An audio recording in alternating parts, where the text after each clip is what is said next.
नमस्कार दोस्तों, स्वागत है आप सभी का हमारे YouTube चैनल जिसका नाम है AMPCS में।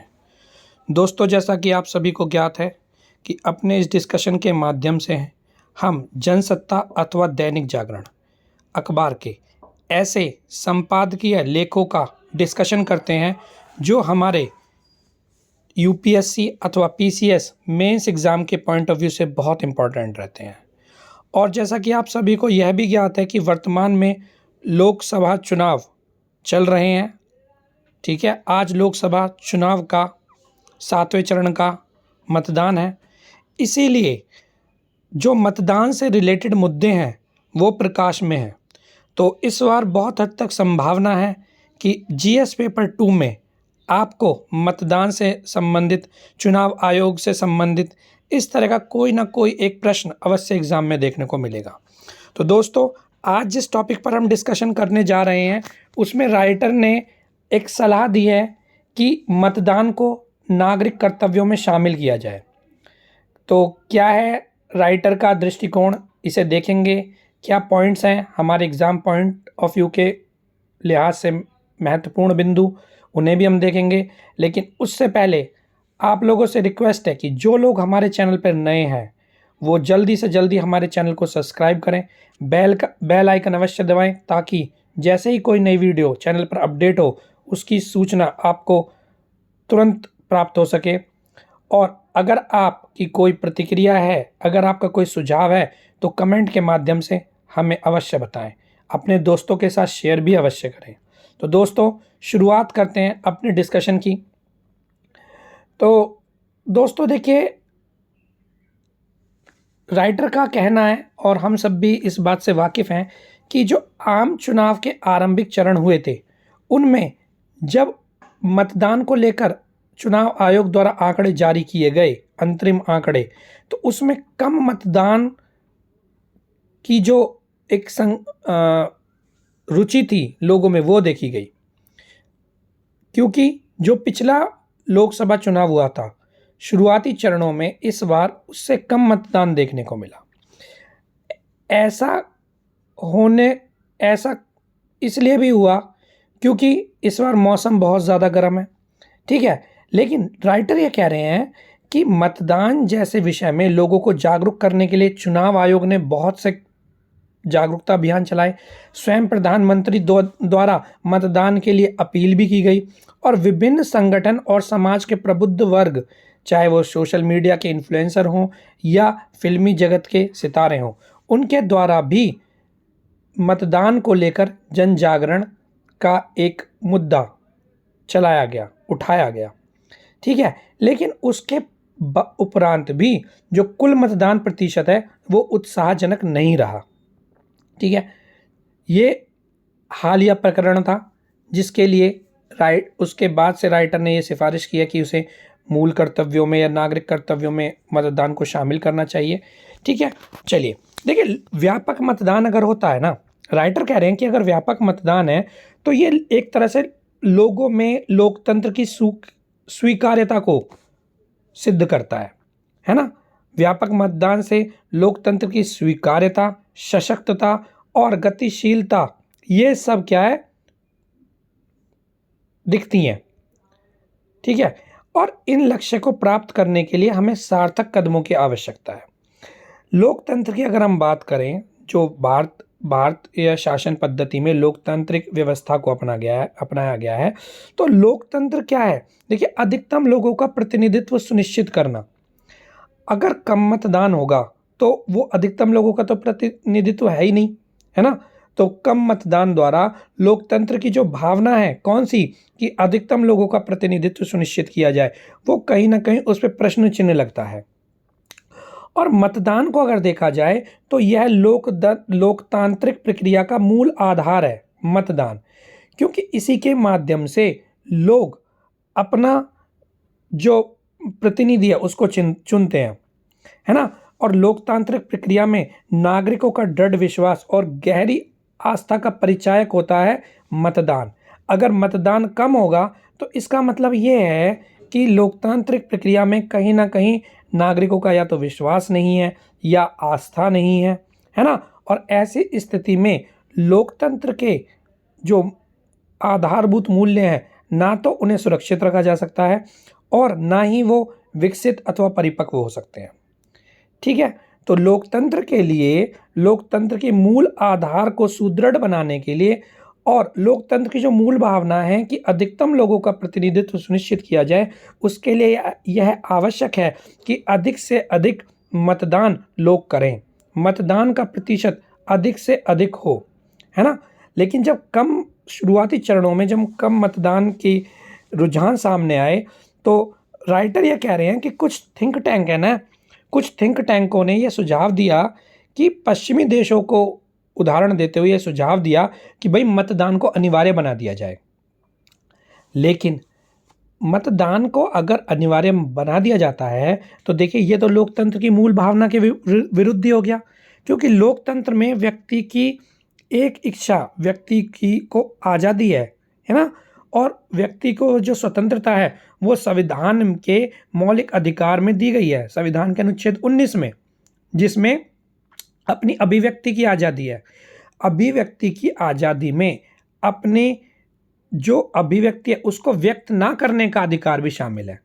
तो अगर मान लीजिए मतदान को अनिवार्य बना दिया जाता है तो उससे कहीं ना कहीं लोकतंत्र की मूल भावना और जो संविधान द्वारा मौलिक अधिकार दिए गए हैं उनका अतिक्रमण होगा।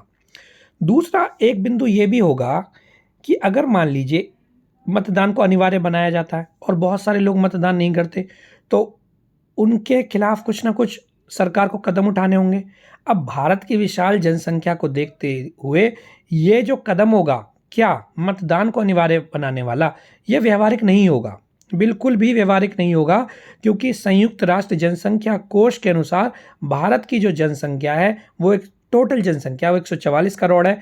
और अगर हम इसमें वयस्क नागरिक देखें जो कि मतदान के लिए पात्र होते हैं, वो लगभग 97 करोड़ लोग हैं।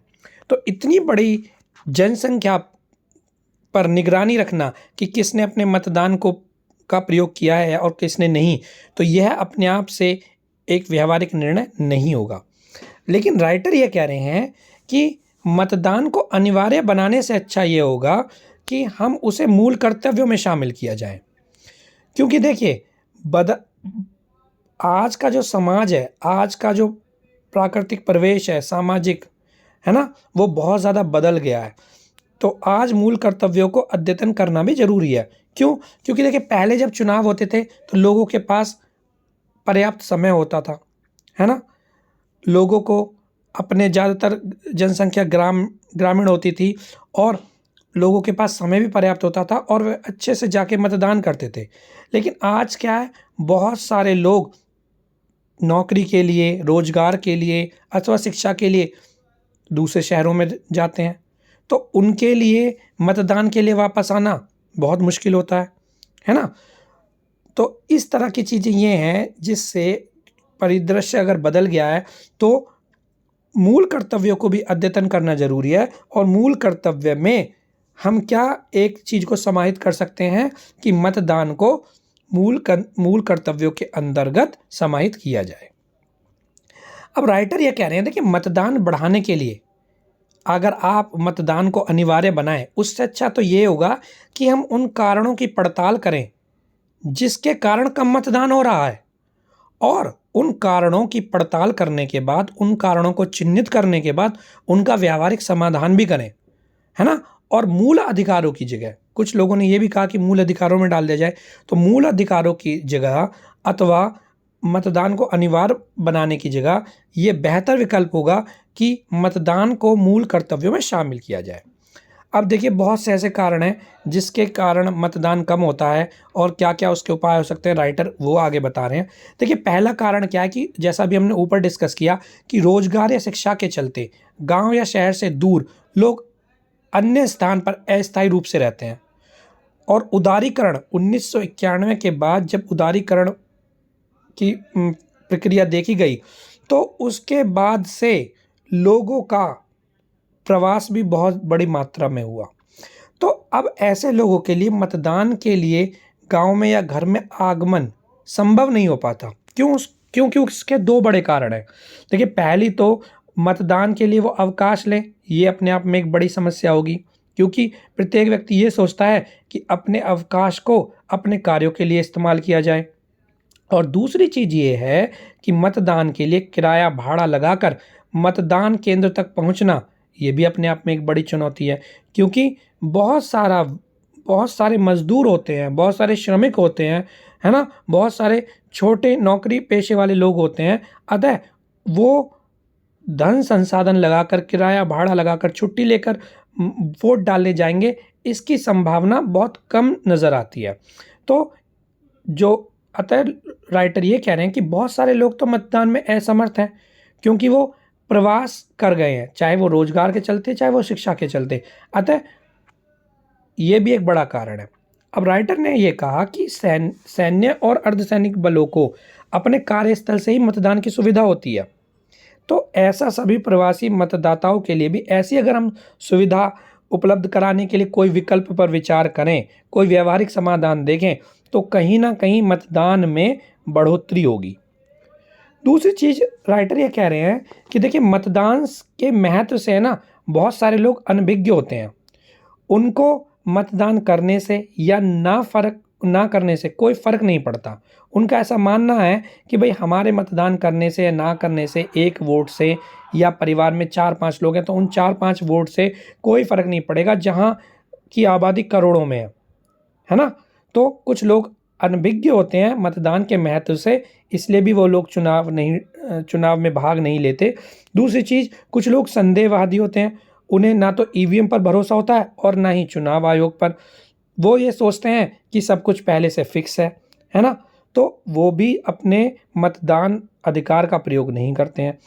तो तीसरी चीज़ क्या है, यथास्थितिवादी। कुछ लोग क्या होते हैं, व्यवस्था परिवर्तन से उन्हें किसी भी प्रकार की कोई आशा नहीं होती। उन्हें ये लगता है यार जैसा चल रहा है ना वैसा ठीक है, इस तरह की उनकी मान्यता होती है। तो चाहे मतदान के महत्व से अनभिज्ञ लोग हों, चाहे संदेहवादी लोग हों, चाहे यथास्थितिवादी लोग हों, ऐसे लोग क्या है, मतदान के प्रति अरुचि होती है ऐसे लोगों में, और उनके नकारात्मक दृष्टिकोण के कारण ही मतदान प्रतिशत में भी कमी देखी जाती है। तीसरी एक चीज़ और राइटर बता रहे हैं कि देखिए, आजकल है ना, जब किसी भी उम्मीदवार को कोई भी राजनीतिक दल चुनाव का टिकट देता है ना, तो ना तो उसके लिए प्रत्याशी की योग्यता, उसका आचार व्यवहार, राजनीतिक सामाजिक प्रतिबद्धता कोई महत्व नहीं रखता। बस दल ये चाहते हैं कि जिस उम्मीदवार को हमने टिकट दिया है वो किसी भी तरह से हमें वो सीट जिताए, यानी जिताऊ क्षमता ही एकमात्र पैमाना बन गया है प्रत्याशियों की योग्यता का। इसीलिए हम देखते हैं चुनाव में बहुत सारे उम्मीदवार अपराधी प्रवृत्ति के होते हैं, भ्रष्टाचारी प्रवृत्ति के होते हैं, और इसके कारण क्या होता है, जनता का लोकतंत्र में विश्वास कम हो जाता है और उसी के कारण जनता मतदान में भाग नहीं लेती है। चौथा पॉइंट एक राइटर बता रहे हैं, हालांकि इसकी अनुशंसा पूर्व राष्ट्रपति रामनाथ कोविंद ने भी की थी कि भाई चिलचिलाती धूप में, ये जो चढ़ता पारे का कहर है, इतनी ज़्यादा गर्मियों में है ना, चुनाव आयोजित नहीं कराने चाहिए, क्योंकि बहुत सारे मतदान केंद्रों पर मूलभूत सुविधाएं जैसे कि पानी की व्यवस्था नहीं होती है ना। चिलचिलाती धूप में घंटों लाइन में लगे रहना और उसके बाद मतदान का प्रयोग करना, बहुत से लोग इसके प्रति उदासीन होते हैं, है ना। तो इसलिए राइटर का ये मानना है कि चुनाव के लिए उपयुक्त मौसम को चिन्हित करना चाहिए और उसमें ही चुनाव कराने चाहिए। लेकिन देखिए, भारत की विविधता को देखते हुए ना ये एक चुनौती है, क्योंकि मान लीजिए अगर उत्तर भारत में गर्मी होगी तो बहुत ज़्यादा गर्मी होगी, तो दक्षिण भारत में क्या होगा, दक्षिण भारत में मानसून की स्थिति हो जाती है इस तरह से। लेकिन राइटर ये कह रहे हैं कि हमें ना दिवाली के आसपास का मौसम चुनना चाहिए। देखिए, इसके दो बड़े फायदे होंगे। पहला तो उस समय का जो मौसम होता है वो बिल्कुल ठीक होता है, अनुकूल होता है, उसमें लोगों को चरम मौसम की जो परिस्थितियां उनका सामना नहीं करना पड़ता, अतः लोग अपने घर से बाहर निकलेंगे अपने मतदान का प्रयोग करने के लिए। दूसरा, राइटर ये कह रहे हैं कि देखिए, दिवाली एक बहुत बड़ा त्यौहार होता है भारत में, है ना। तो इसमें क्या है कि जो प्रवासी हैं, चाहे वो रोजगार के लिए गए हों, चाहे वो शिक्षा अर्जित करने के लिए गए हों, वो प्राय अपने होम टाउन में वापस आते हैं। तो उसी समय पे अगर हम चुनाव करा लें तो वो जो प्रवासी लोग अपने मतदान का प्रयोग नहीं कर पा रहे थे वो भी मतदान का प्रयोग कर पाएंगे, ऊपर से मौसम भी सही होगा। तो राइटर ये कह रहे हैं कि 2 चरणों में चुनाव कराए जाएं, कम चरणों में, भाई एक दिवाली से पहले और एक दिवाली के बाद, ताकि प्रवासी लोग भी चुनावों में भाग ले सकें और दूसरा क्या हो सके कि उस समय मौसम सही है, ज़्यादा से ज़्यादा लोग अपने घरों से मतदान का प्रयोग करने के लिए बाहर निकले। एक और पॉइंट राइटर कह रहे हैं कि सरकारों को, गैर सरकारी संगठनों को, व्यापारिक प्रतिष्ठानों को और औद्योगिक इकाइयों को, जो मतदान करने वाले जागरूक नागरिक हैं ना, उनको विविध लाभ, छूट, सहूलियत प्रदान करनी चाहिए ताकि मतदान के लिए उन्हें मोटिवेशन मिले। और राइटर ये भी कह रहे हैं कि जो व्यापारिक समाज वाले सेलिब्रिटीज़ हैं, चाहे वो फिल्मी जगत के हों, चाहे वो खेल जगत के हों, इंटरनेट मीडिया इन्फ्लुएंसर हों, स्वयंसेवी संगठन हों या शिक्षण संस्थाएं हों, उन्हें भी मतदान के विषय में जागरूकता फैलाने की आवश्यकता है ताकि मतदान के प्रतिशत को बढ़ाया जा सके। एक चीज़ और ये राइटर ये कह रहे हैं कि अगर देखिए देश में एक देश एक चुनाव जैसी संकल्पना को व्यवहार में लाया जाता है तो इससे कहीं ना कहीं मतदान प्रतिशत में बढ़ोतरी होगी। क्योंकि देखिए बार बार जब मतदान होते हैं ना, उसकी जगह अगर 5 साल में एक बार मतदान होंगे, है ना, एक बार चुनाव होगा, तो लोग अतिरिक्त समय, श्रम और संसाधन लगाकर भी मतदान के लिए आगे आएंगे। तो इससे क्या होगा, मतदान प्रतिशत में बढ़ोतरी के पूरे आसार हैं। तो दोस्तों ये थे वो पॉइंट जो राइटर ने डिस्कस किए हैं।